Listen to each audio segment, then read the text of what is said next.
Hello everyone, हम class 10th की history पढ़ रहे हैं। यहाँ पर हम चैप्टर सेकंड कर रहे हैं जो कि है नेशनलिज्म इन इंडिया। आज हम स्टार्ट करेंगे differing strands with in the movement. ठीक है। द नॉन कॉपरेशन एंड खिलाफत began in January 1921.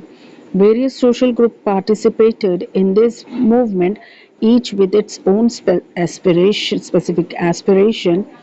All of them responded to call of Swaraj, but the term meant different things to different people. तो जो non cooperation खिलाफत movement था वो 1921 से जनवरी की 1921 से शुरू हो गया। कई तरह के जो सोशल ग्रुप्स थे उन्होंने इस मूवमेंट में पार्टिसिपेट किया और इनके इस मूवमेंट में पार्टिसिपेट करने का अपना एक एस्पिरेशन था, मतलब अपने पर्टिकुलर एक एस्पिरेशन था। जब ये स्वराज मूवमेंट को कॉल किया गया तो कईयों ने, लगभग हर किसी ने इस पर रिस्पॉन्स दिया, इस पर जवाब देगी।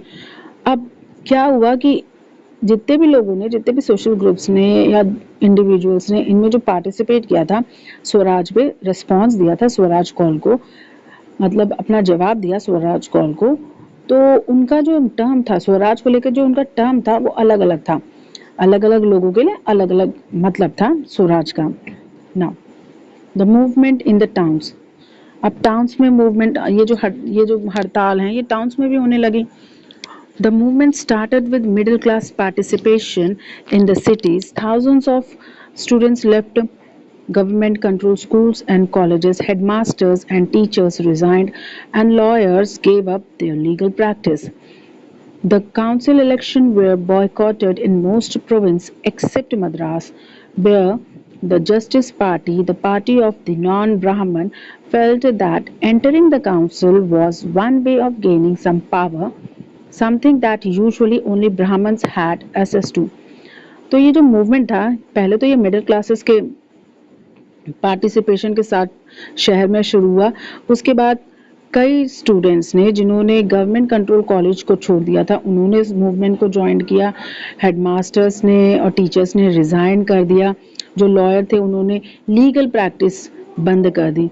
और जो कई काउंसिल जो इलेक्शन थे उनको कई प्रोविंसेस ने बॉयकॉट कर दिया, उसका बहिष्कार कर दिया। लेकिन मद्रास, जहाँ पे जस्टिस पार्टी थी जो कि एक नॉन ब्राह्मण पार्टी थी, उनको ये लगा कि अगर हमने इस काउंसिल इलेक्शन का बहिष्कार कर दिया तो हम किसी भी तरीके से पावर में नहीं आ पाएंगे। उनके हिसाब से काउंसिल ऑफ इलेक्शन का इलेक्शन लड़ने पर ही उनको कुछ पावर मिलेगी। और ये इसलिए ऐसे सोच रहे थे क्योंकि अगर उनको कोई पावर मिलती है, अगर वो कोई पावर गेन करते हैं, तो जो ये वो पावर होती जो खाली ब्राह्मणों के पास थी, तो कहीं ना कहीं ये जो नॉन ब्राह्मण पार्टी थी उनको ये लग रहा था कि हमारे पास भी पावर होगी। ठीक है ना, इसलिए उन्होंने उनके मन में ये था कि हम इस काउंसिल ऑफ इलेक्शन का बहिष्कार ना करें। ये पहले नॉन ब्राह्मण होंगे जिनके हाथों में फिर पावर हो जाएगी। पहले तो यूजुअली जो पावर्स थी वो ज़्यादातर ब्राह्मण्स के हाथों में थी। Now the effect of non cooperation on the economic front were more dramatic. Foreign goods were boycotted, liquor shops picketed, and foreign clothes burnt in huge bonfire. The import of foreign clothes halved between 1921 and 1922, its value dropping from 100 crore to 57 crores. In many places, merchants and traders refused to trade in foreign goods or finance foreign trade. As the boycott movement spread and people began discarding imported clothes and wearing only Indian ones, production of Indian textiles and handlooms went up. तो लेकिन ये जो non cooperation का movement था, कहीं ना कहीं इतने इकोनॉमिक फ्रंट में बड़ा ही ड्रामेटिक तरीके से रूप ले लिया, बड़ा ही नाटकीय ढंग से हमारी अर्थव्यवस्था के फ्रंट में रूप ले लिया। अब क्या हुआ कि जो फॉरेन गुड्स थे उनका बहिष्कार होने लगा, जो लिकर्स थे उनको पिकेटेड करने लगा ना। पिकेट क्या होता है? एक form of demonstration of protest by which people block the entrance to a shop and factory और अ ऑफिस। तो मतलब रास्ता रोक देना। ठीक है, जो लिकर शॉप का था उसका रास्ता, उसके एंट्रेंस का रास्ता बंद कर दिया जाता था ताकि लोग दारू पीने ना जा सकें। ठीक, तो लिकर शॉप्स को पिकेट कर दिया गया। जो फॉरेन क्लोथ्स थे उनको बड़े से बोन फायर में जला दिया गया। इससे क्या हुआ, जो आयात होती थी, जो फॉरेन क्लोथ्स की आयात होती थी, वो आधी हो गई। 1921 से 1921 और 1922 में जो आयात होती थी, जो इंपोर्ट होता था फॉरेन कपड़ों का, वो आधा हो गया। अब इसकी जो वैल्यू थी, इसका जो प्राइस था, वो 102 करोड़ से लेकर 57 करोड़ पे जा पहुंचा। कई जगह मर्चेंट और ट्रेडर्स ने फॉरेन गुड्स में और फॉरेन फाइनेंस में ट्रेड करना बंद कर दिया। तो जो ये जब जैसे जैसे बॉयकॉट मूवमेंट फैला, तो पीपल ने जो फॉरेन गुड्स थे, जो इंपोर्ट होकर आए थे फॉरेन गुड्स को, उसको क्या बोलते, उसका डिस्कार्ड करते रहे, उसका बहिष्कार करते रहे, और इंडियन जो भारत में जो क्लोथ्स बन रहे थे उसको पहनना शुरू कर दिया। अब जब फॉरेन कपड़ों का बहिष्कार होने लगा, भारत में बने हुए कपड़े को लोग पहनने लगे, तो जो हमारी इंडियन टेक्सटाइल थी, जो हमारी कपड़ों की मीलें थी, जो हैंडलूम्स थे, उनका व्यापार बढ़ने लगा। But this movement in the city gradually slowed down for a variety of reasons. Khadi cloth was often more expensive than massive produced meal cloth, and poor people could not afford to buy it. How then could they boycott meal clothes for too long? Similarly, the boycott of British institution posed a problem.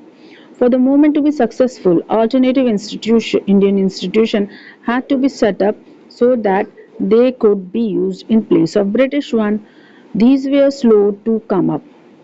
So students and teachers began trickling back to government schools, and lawyers joined back work in government court. पर जो ये हड़ताल थी, जो movement था, ठीक है, कहीं ना कहीं उसकी जो स्पीड थी, वो धीरे, उसकी जो गति थी, वो धीरे धीरे स्लो होती चली गई। अब उसके बहुत सारे कारण थे।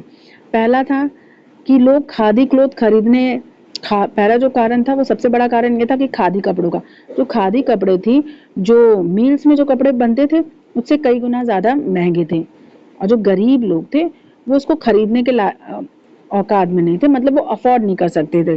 खादी जो एक्सपेंसिव क्लोथ थी, उसको वो अफोर्ड नहीं कर सकते थे, तो वो कैसे, क्या बोलते हैं, जो फैक्ट्रीज में जो कपड़े बन रहे हैं उनका बहिष्कार कर दें, क्योंकि जब वो खादी अफोर्ड ही नहीं कर पा रहे थे, तो वो फैक्ट्री के कपड़ों का तो बहिष्कार नहीं कर सकते थे ना, क्योंकि वो सस्ती थी।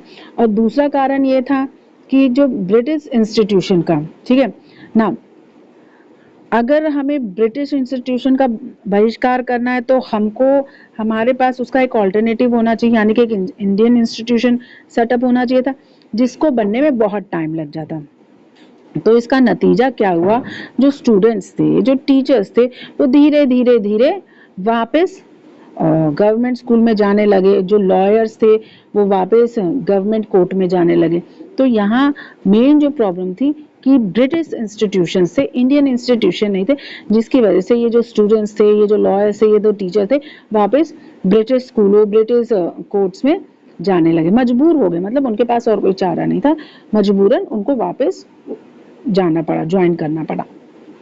Next, rebellion in the country side, विरोध, कंट्री साइड में विरोध। From the city the non cooperation movement spread to the country side. अब जो सिटीज थी, नॉन कॉपरेशन मूवमेंट जो था, वो सिटी से निकल के कंट्री साइड में, यानी गांव में फैलने लगा। It drew into its fold the struggle of peasants and tribal which were developing in different part of India in the year after the war. तो युद्ध के बाद कई तरीके के मुश्किलों का सामना कर रहे थे, जो हमारे भारत के जो किसान थे, जो ट्राइबल्स थे, वो कई तरीके की मुश्किलों का सामना कर रहे थे। भारत के अलग अलग भागों में किसान और ये जो ट्राइबल्स हैं, आदिवासी हैं, कई तरीके का मुश्किलों का सामना कर रहे थे। इन Awadh, peasants were led by Baba Ramchandra, sannyasi who had earlier been to Fiji as an international laborer. The movement here was against talukdar and landlord who demanded for peasants exorbitantly high rent and varieties of other guises. Peasants had to do begar and work at landlord's farm without any payment. तो जो अवध में स्थिति क्या थी, अवध में जो किसान थे जिनका नेतृत्व बाबा रामचंद्र कर रहे थे, जो कि एक सन्यासी थे, ठीक है।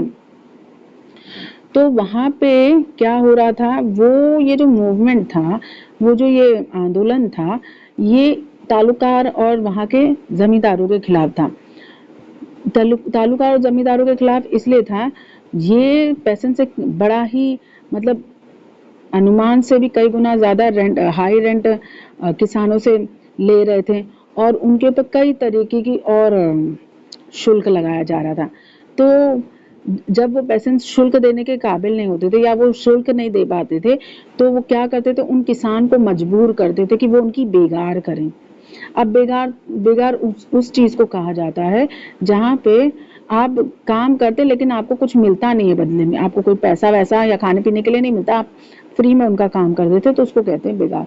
तो यहाँ पे क्या होता था, यहाँ पे ये जो लैंडलॉर्ड्स थे, जब ये किसान हाई रेंट नहीं पे कर पाते थे और जो शुल्क है उसको नहीं पे कर पाते थे, तो वो उन किसानों को मजबूर करते थे कि वो उनकी बेगार करें और जो उनके फार्म है, जो उनके खेत हैं, वहां पे बिना पेमेंट के, बिना पैसे के काम करें। As tenant, they had no security of tenure, being regularly evicted so that they could acquire no right over the leased land.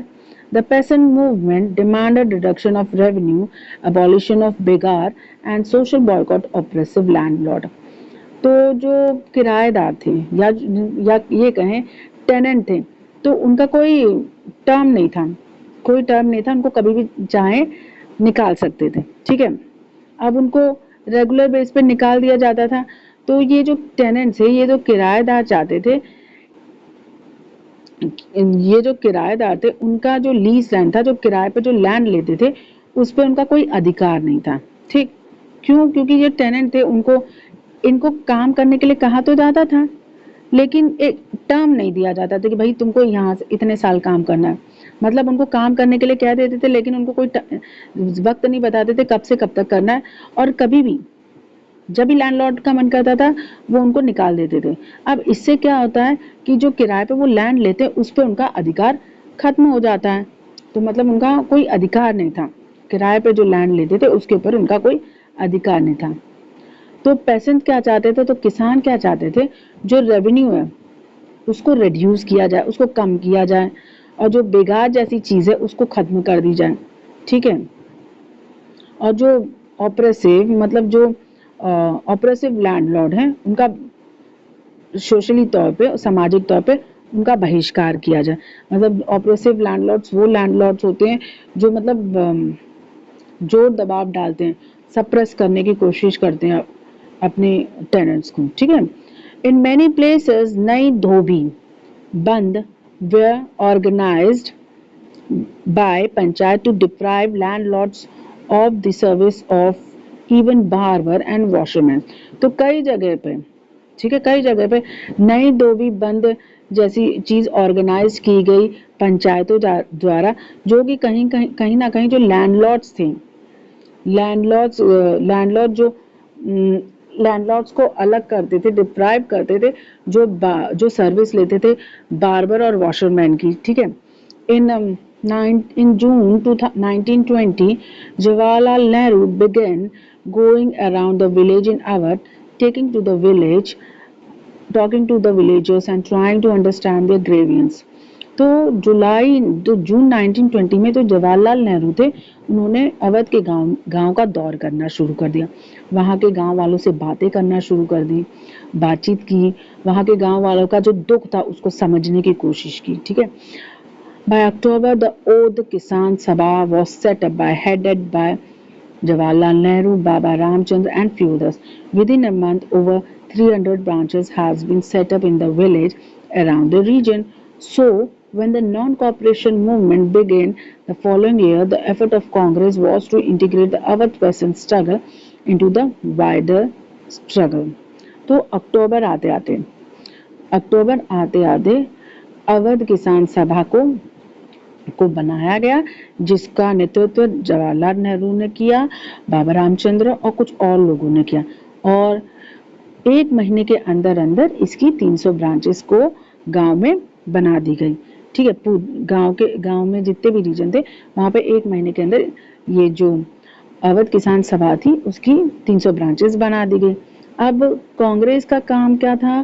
Congress ये चाहती थी जो नॉन कॉपरेशन मूवमेंट है, ठीक है, नॉन कॉपरेशन मूवमेंट को अवध के जो स्ट्रगल है, अवध किसानों की जो स्ट्रगल है उसके साथ जोड़ के पूरा एक लंबा स्ट्रगल बनाया जाए।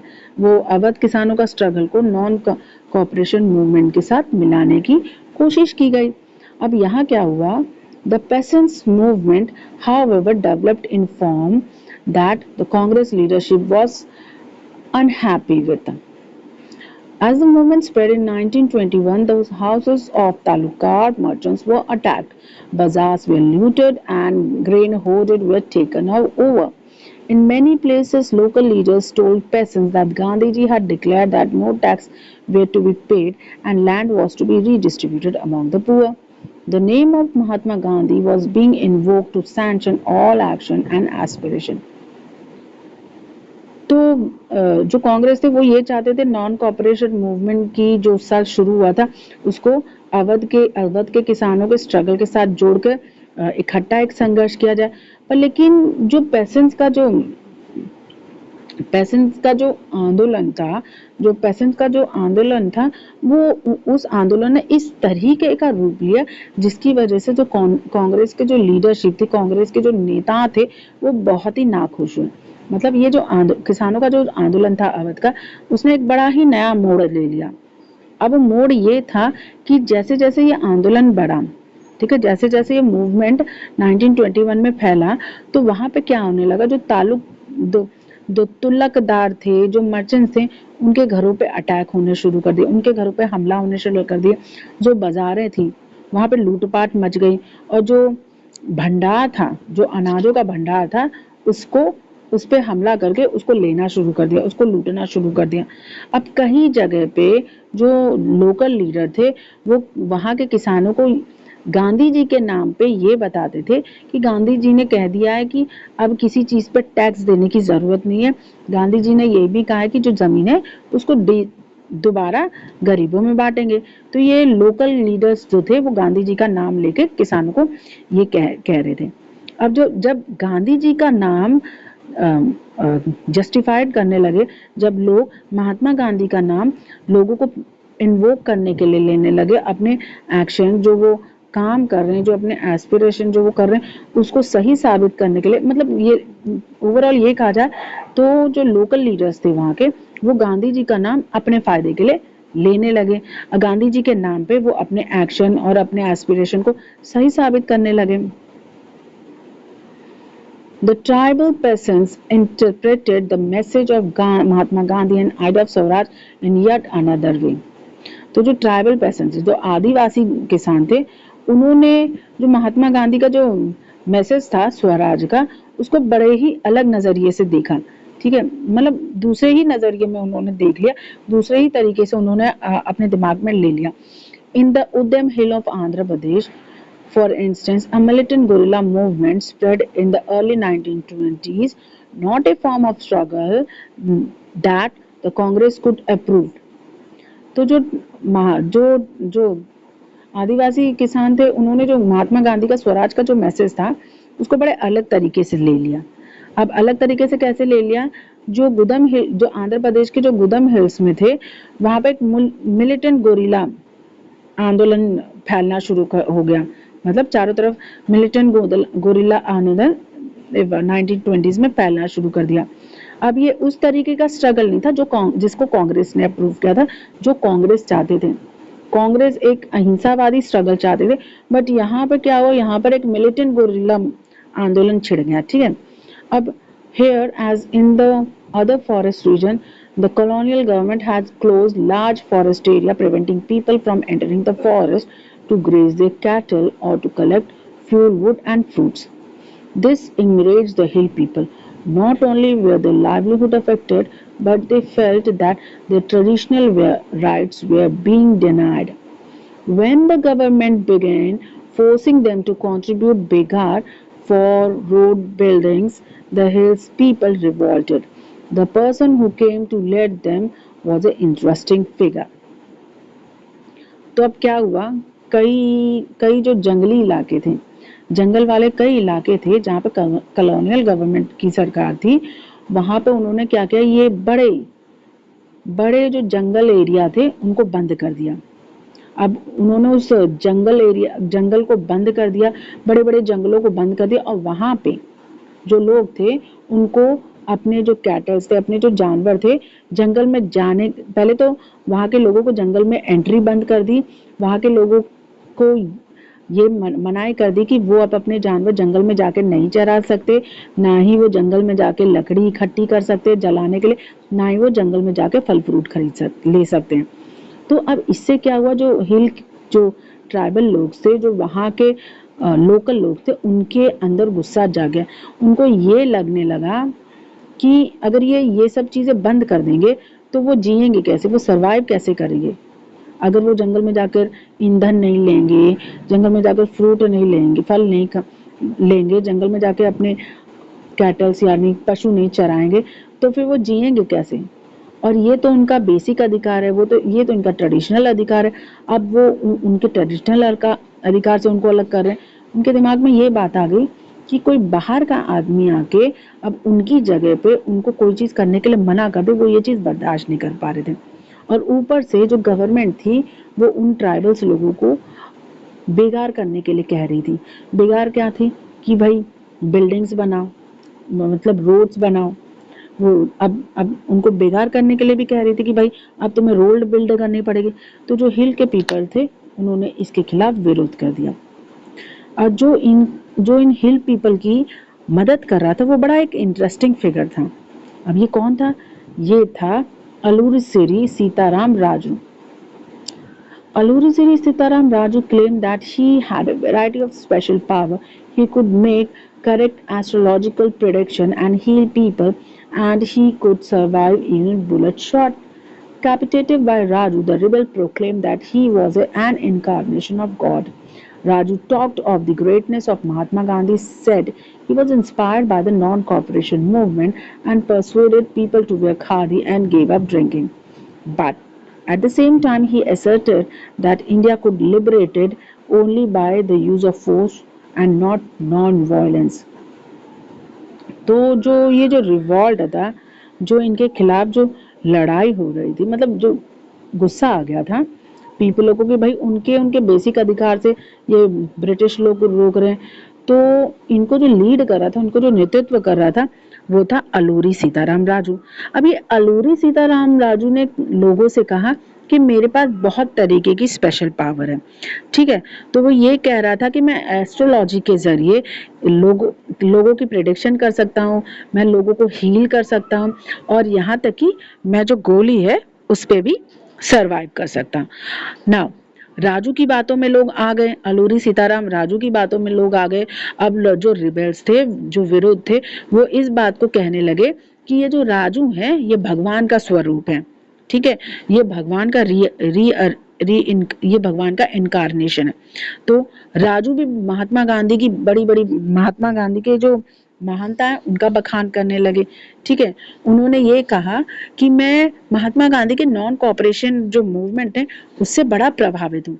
उन्होंने लोगों को क्या बोलते समझाया बुझाया कि हमें खादी पहननी चाहिए, हमें जो ड्रिंकिंग है, हमें जो दारू है उसको छोड़ देनी चाहिए, और उसी समय पर लेकिन सेम टाइम वो ये भी कहते थे कि हमको क्या बोलते हम कोई भी चीज़ फोर्स से ले सकते हैं, अहिंसा से नहीं। हमको अगर अपनी कोई चीज़ लेनी है तो हमको हिंसा का इस्तेमाल करना पड़ेगा, अहिंसा का नहीं। The Godam rebel attacked police station, attempted to kill British official and carried on guerrilla warfare for achieving Swaraj. Raju was captured and executed in 1921 and over time became a folk hero. तो जो गोडम rebel थे उन्होंने अब वो राजू की बात से प्रभावित हो गए, क्योंकि राजू ने उन्हें कहा था कि हम नॉन वायलेंस, हम अहिंसा के जरिए कोई भी चीज़ नहीं हासिल कर पाएंगे भारत में, हमको फोर्स यूज करनी पड़ेगी। तो उनकी जो सीताराम राजू की बातों में लोग आके जो गोदम थे उन्होंने पुलिस स्टेशन पे हमला कर दिया और उन्होंने कोशिश की कि कई ब्रिटिश ऑफिशियल को मारने की उन्होंने कोशिश भी कर गई।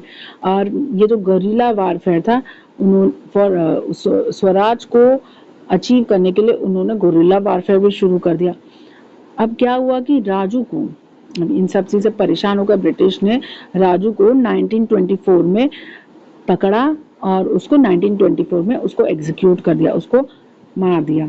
और लेकिन जब राजू को मारा तो लेकिन राजू ने जो भी कहा, सीताराम राजू की जो बातें थी लोग उससे इतने प्रभावित हुए कि समय के साथ सीताराम राजू को उन्होंने लोकल हीरो बना दिया। Next point is Swaraj in the plantation. Workers had their own understanding of Mahatma Gandhi and the notion of Swaraj.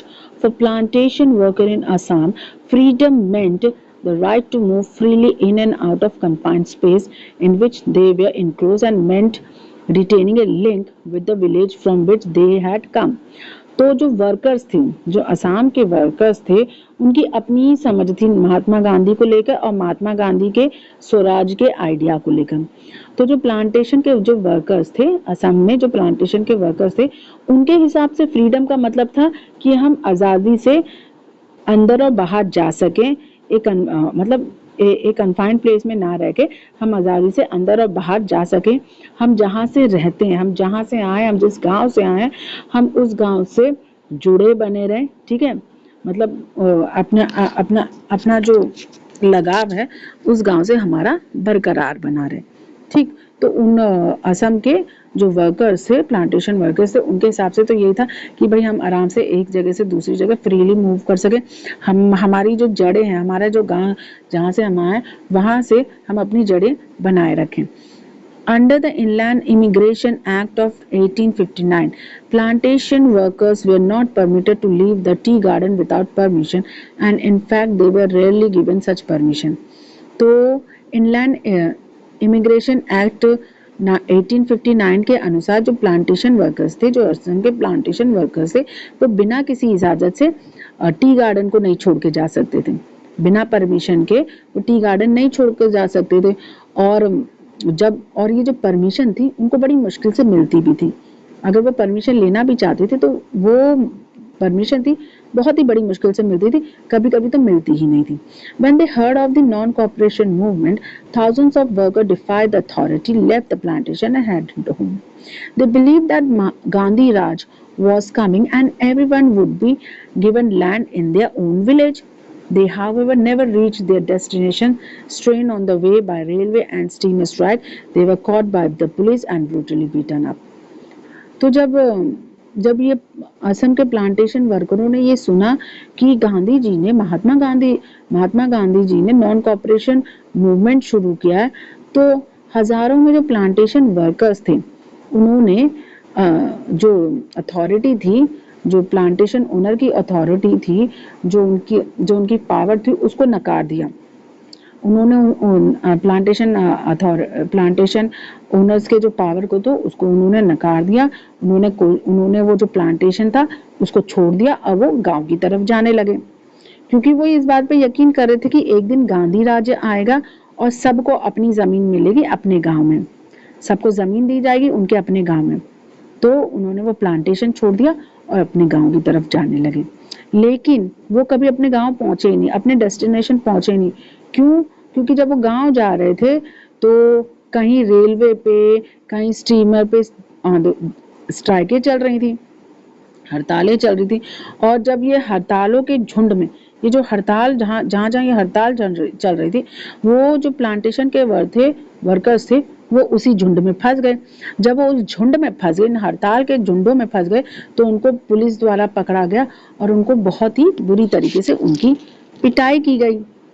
Now, the vision of this movement were not defined by the Congress program. तो जो ये movement था उसका जो vision था, उसकी जो सोच थी, वो कांग्रेस के प्रोग्राम के अंदर डिफाइन नहीं की थी, उसकी परिभाषा नहीं दी गई थी। They interpreted the term Swaraj in their own way, imagining it to be a time when all suffering and all trouble would be over. तो ये जो लोग थे उन्होंने अपने हिसाब से अनुमान लगा लिया, अपने जो टर्म, जो मतलब जो स्वराज का जो विजन था, जो इस आंदोलन का जो विजन था, उसकी कहीं परिभाषा नहीं लिखी थी कांग्रेस के प्रोग्राम में। लोगों ने अपने हिसाब से स्वराज का मतलब निकाल लिया। उन्होंने ये सोचा कि एक ना एक दिन कभी एक समय ऐसा भी आएगा। उन्होंने अपने दिमाग में ये इमेजिन कर लिया कि एक समय ऐसा भी आएगा जब हमारी जो सफरिंग है, हमारी जो मुश्किलें हैं, हमारी जो मुसीबतें हैं, वो खत्म हो जाएंगी। Yet, when the tribal chanted Gandhiji's names and raised slogan demand Swatantra Bharat, they were also emotionally relating to and all in agitation. When they act in the name of Mahatma Gandhi or linked their movement to that of Congress, they were identified with the movement which went beyond the limit of their immediate locality. तो लेकिन जब जो tribals थे, उन्होंने महात्मा गांधी का नाम लेना शुरू कर दिया, सीधे महात्मा गांधी नाम लेकर चैंट शुरू कर दिया और उन्होंने ये स्लोगन कह दिया, स्वतंत्र भारत का नारा देना शुरू कर दिया, तो कहीं ना कहीं वो जो भावना थी ऑल इंडिया में, जो पूरे भारत में कहीं ना कहीं ये जो भावना थी, ये पूरा जो भारत था उसको वो महसूस करने लगा। उस इमोशन को, उस भावना को पूरे भारतवर्ष में उस इमोशन लोग महसूस करने लगे। वो महात्मा गांधी के नाम पे काम कर रहे थे। उन्होंने अपना जो आंदोलन था, उस अपने आंदोलन को कांग्रेस के आंदोलन के साथ उन्होंने जोड़ दिया और वो सब अपने आप को उस मूवमेंट में अपने आप को एक इमीडिएट लोकेलिटी समझने लगे। मतलब दे वांटेड टू से कि जो पूरा भारत है वो एक लोकल है, एक पूरी लोकेलिटी है और सब उस आंदोलन में शामिल हैं। They have linked themselves with Mahatma Gandhi. उन्होंने अपने आप को महात्मा गांधी के आंदोलन से जोड़ा और जो इमोशंस थे लोगों में, जब स्वतंत्र भारत का नारा लगाया जा रहा था, वो जो इमोशंस थे लोगों में पूरे भारत में वर्ष में देखा जा रहा था। ठीक है, now here we end this class. I hope you like it. If you like my explanation, please subscribe. अगर आपको मेरा explanation पसंद आता है तो please subscribe my channel. See you in my next class. Have a good day.